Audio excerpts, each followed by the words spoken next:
What's up YouTube and welcome back to my channel. Today's video is going to be a full day of eating. And so far today all I've had is coffee, the copious amount of cream that I put in my coffee, and this protein shake. Side note, this is like the only protein shake that I have ever anymore. Orgain, clean protein. I get mine from Costco for a really affordable price. Usually stuff like this is like $2 to $3 each, but when I get it at Costco I get a box of 18 of them for I think like $19, something like that. This is technically like grass-fed protein shake. So I just like to think of the protein shakes just like in a pasture eating grass on the ground.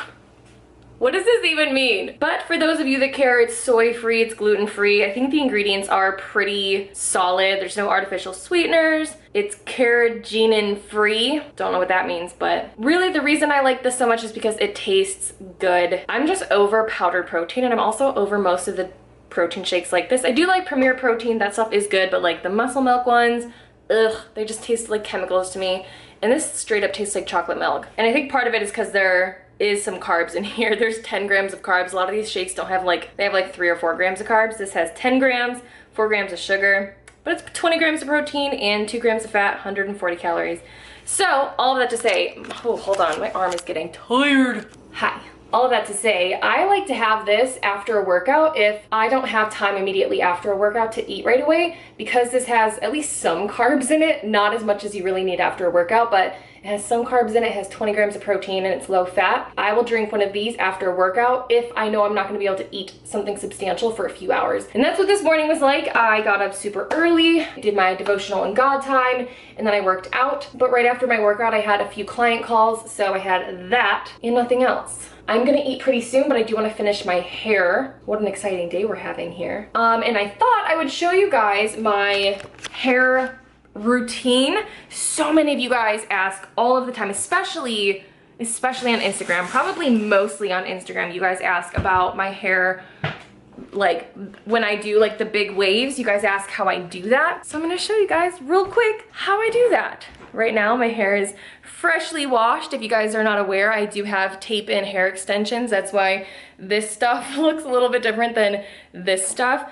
You really can't just like wash and go with extensions because there's gonna be a difference in texture between your natural hair and the hair extensions. So when I do have tape-in extensions, I always have to curl them or straighten them. But even right now, the length is so long that even with this straightened, it would look silly. So we're gonna curl it. Really, it's like wavy. You'll see, you guys know. Okay, so here are the products that I use when my hair is damp before I dry it. This is a heat styling shield that I use at the bottom of my hair, and then I use this Root Pump Plus at the crown of my head to give it some volume when it's damp. I just showed you guys what I do there, but yes, so I'm using that gross brush there to add some volume to my hair by teasing it. There's my hairspray. I just use whatever I can find. Yeah, I know teasing's not good for your hair. I'm gonna get so much crap for it from every single person that watches this video, but I have really like just lackluster hair, especially at the crown of my head. Like it just falls flat if I don't add some volume to it with teasing. And I really only do this like maybe 1 day a week. Otherwise, the volume kind of just like lasts throughout the week, and the more my hair is dirty, the more volume it naturally kind of has. So, and I know it looks really crazy right now. Just bear with me. It does not stay this teased the whole time. As you guys know, you guys see my hair. So yeah, I spray it to kind of just give it some hold a little bit, and then I brush it out. Not completely, but just a little so it's not looking super crazy. So I use a Hot Tools iron. It's like 1.5 inches, I think. Got my Monster. Looks like a beer. It's not. It's a Monster. It's 5 o'clock somewhere, right? So I put up 2/3 of my hair, and I just work with the lower third of my hair to start. I like to curl my hair in layers so that it's just not overwhelming. I use this heat spray that I don't even know if you can find it anymore. This is probably honestly 3 years old, but I love it. It smells really good. So I take a tiny section of my hair, and the first strand I will curl towards my head. I really alternate the way that I curl my hair. The key here is leaving that like 1.5 to 2 inches of hair loose at the bottom, and then pulling straight down when the curl is loose, if that makes sense. I'm going to do it a bunch more times. I know I'm going kind of fast here, but yeah, so the next curl, I curl away from my face. I really go back and forth with it, curling towards my face and then away from my face. Again, leaving a little bit of hair out at the end, not curling straight to the bottom, and then I just pull downward. That's going to give you that wavy look instead of like ringlets, is pulling the curling iron down and kind of straightening it on your way out. And then this is all my natural hair. There's no extension in here. And natural hair does not hold curl as well as extension hair. So whenever I curl anything that's mostly natural hair, I do hold the curl and let it kind of cool for a minute so that it kind of sets the curl, and then I let it go. Moving on to the second third of my hair, which I hold with like a little velvet scrunchie so that it doesn't really cause any like dents in my hair. Yeah. And then I do a similar thing. I spray it with the heat protectant spray, and I just work section by section. One section curling away from my head, the next section curling towards my head, or I guess my face, whatever you want to call it. And I just work in little sections like this. I don't curl too much at once because I like having a lot of different curls in different directions. It just really helps it not look so perfect and look a little bit more beachy, if you will. But as you're seeing, all the curls, when I'm like done curling it, I pull the iron straight down so that it really kind of drags out the curl, and that's really going to make it, like I said, wavy rather than curly. So going into the last section of my hair, sometimes that top section does have a little bit of a kink in it from being held up for so long, and I just kind of brush that out, and that tends to smooth out any kinks or lines that might have been from the hair tie. Spray it with the heat protectant spray again, get all the curled stuff out of my way, and then yeah, just alternate again back and forth, curling one section away from my face, curling one section toward my face, pulling the curling iron mostly straight down. Sometimes towards the top I won't do it totally straight down. I'll let it be a little bit more curled because that top layer of hair is mostly my natural hair, and it won't hold a curl as much. So yes, then that front section, again, that's all my hair, that's no extension, so it doesn't hold a curl as well. And since it's next to my face, it will get heated up from my face throughout the day and lose the curl. So once I curl that, I hold it, I kind of tighten that ringlet and I hold it for a couple of seconds to try and seal the curl as much as possible so that the hair around my face doesn't go completely limp and curlless. So yeah, at the end you should have all of these really ugly curls and especially that rat's nest at the top of my hair. Love that for us. But those are all of the curls when they're done, and yeah, it looks, you gotta wait like 5-10 minutes to let them cool completely, maybe do a little dance, depends on what you're doing. That's after my hair is completely cooled. You really want it to cool so you set the curls and they don't just like fall out. And here's one way of doing my hair that I will do if I want it to really look beachy and messy. I won't run a brush through it, I will just drag my fingers through it. That makes it look really beachy and messy, especially if I use a texturizing spray like this. Then it just looks like a big hot mess, a big old hot mess, super messy, super beachy. I like this look sometimes, and I think a lot of you guys might really go for that look too. I'll brush out the teased part too a little bit more to make sure it's not crazy, but yeah, that's the look if you really want it to just be messy, beachy, sexy, rat's nests, whatever, which I do like, but most of the time I will actually just brush my hair out to give it a softer wavy look. I just like that look a little bit better than the super messy kind of grungy look. It's just my personal preference. And then I'll just brush it completely out, make sure that there's no more just like rat's nest at the top, that the curls are all kind of making sense. And yeah, that's really how I do my hair, guys. I hope that that was helpful for you. I brush out the front too, again, just to make sure that there's nothing that's not smoothed out and looking good. And there's my hair. I really do like my hair. I love it. I buy it, right? I might as well love it. Okay, and we are cooking my first meal of the day. Can you guess what it is? Side note, perfect avocado. Love that. Avocado toast, of course. I know, you guys have seen me make this 10,000 times. I'm still gonna walk you through it. Why not? Here I am, pressing some lime juice into there along with the Everything But the Bagel seasoning blend, a little bit of salt, a little bit of pepper, and I just mash up my avocado like that. I like my avocado toast with basically guac on top, not even just avocado. That is creamy Havarti cheese. Randomly, I normally put feta on my avocado toast, but I didn't have feta today. Here's some grilled chicken breast strips that I got from Aldi, just like straight up cooked chicken breast to add a little bit more protein to the avocado toast. It's so good. Maybe I'm weird, but the combination of cheese and chicken on my avocado toast, now that I'm thinking about this, I guess it is kind of weird, but I really, really like it. It's just super good to me. And then at the end, I always finish with a little bit of balsamic glaze. This one's from Trader Joe's. It's basically balsamic vinegar, but with like, it's a little bit sweeter than that. And it's just so good. I love this meal so much. It's a bit higher calorie for 3 pieces of toast, but at this point hadn't eaten anything else much that day. So yeah. We have our first real meal of the day. The protein shake's not a real meal. I feel like I haven't posted avocado toast in ages. I don't know if I kind of got out of the habit of it for a while, but now I am back in, especially avocado toast with cheese and chicken on it. Oh, it's so good. Great way to add protein to avocado toast, by the way. I feel like otherwise avocado toast, it's really not very high protein because mostly it's usually just like avocado. And it's always good to get protein into your meals. You really should always be getting protein into your meals. So yeah, gonna sit down, gonna have my, I guess it's basically almost lunchtime now. And I'll check in with you guys in a little bit. Hi friends, so I'm sitting on the couch, taking a break from a video that I'm filming. There's my ring light. Taking a break from a video that I'm filming that should be up next week, I think, we'll see. Fun fact, I've been getting into true crime novels lately. So I've not read a fiction book since college, truly. Also, I feel like this would be a better angle because of that light. Hey, I've not read a fiction book since college.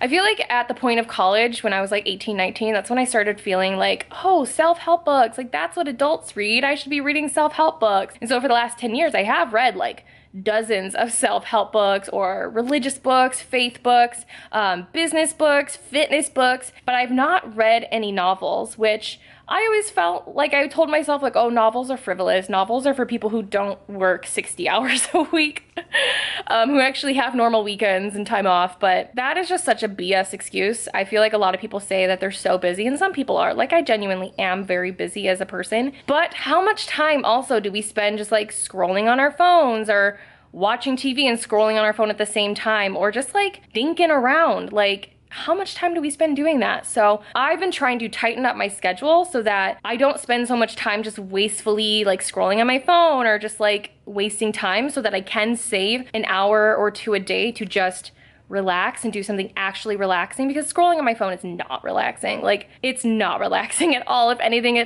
I will find something to be stressed about or nervous about or whatever. So we went camping last week, which I was actually gonna film, but then I just decided to just be on vacation. But anyway, on my vacation last week, I bought my first novel in forever. It was by Peter Swanson, and it was called Before She Met Him, something like that. And it was so good. Normally, these like self-help books that I read take me literally a month or more to get through, because I just read really slowly with them. It takes time to process the information, stuff like that. So I thought that this book was gonna last me like at least the whole week, if not 2 weeks.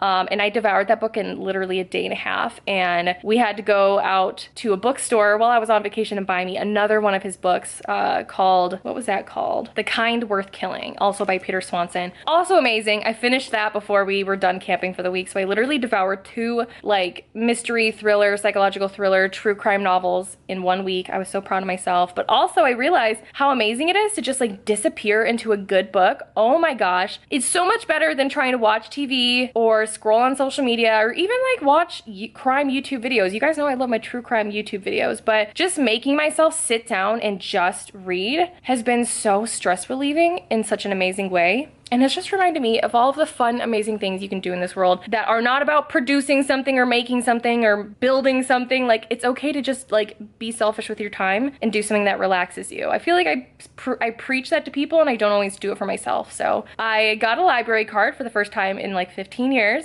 and I rented this book, All of the Beautiful Lies, also by Peter Swanson. I've mostly just been reading his books because I really like his writing style. Also, there's Mia. Hi, honey. I'm gonna have to switch to other authors though, because I'm almost through all of the books that he's written. But yeah, all that to say, I really was just gonna show you what I was eating, but I had to show you what I'm doing while I'm eating. So I'm taking an hour in the middle of my day to just like de-stress and read on the couch. And while I do that, I have some blackberries. When blackberries are in season, I don't know if they're in season or what, but sometimes I have blackberries and they're really tart oh, I hate them when they're tart, but these are really, really sweet. I just picked these up from Kroger, so I have like 1/3 of this little pack left and then a whole pack here. I am probably gonna eat all of these blackberries because they're so good. Blackberries are my absolute favorite berry lately. I can't even get enough of it. I'm gonna eat these blackberries and read for a little bit, finish up some work, cook my husband dinner, and I'll check in with you guys later for what I'm gonna have for dinner, which I'm pretty sure I already know what it's gonna be.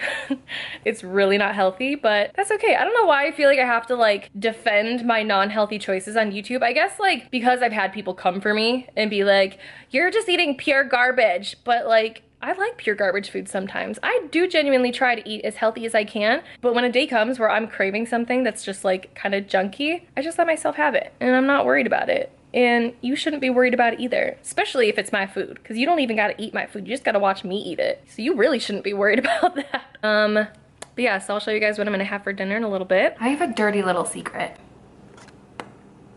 That's it. This is called Big Daddy Mac Mix. Yeah, it's basically like the cheese powder that comes in Kraft macaroni and cheese boxes, but it's just the powder. I found this years ago. I think I've even made a YouTube video back in the day of me eating macaroni and cheese made from this powder mix. I stopped getting it for a while because I really felt like it's truly garbage food.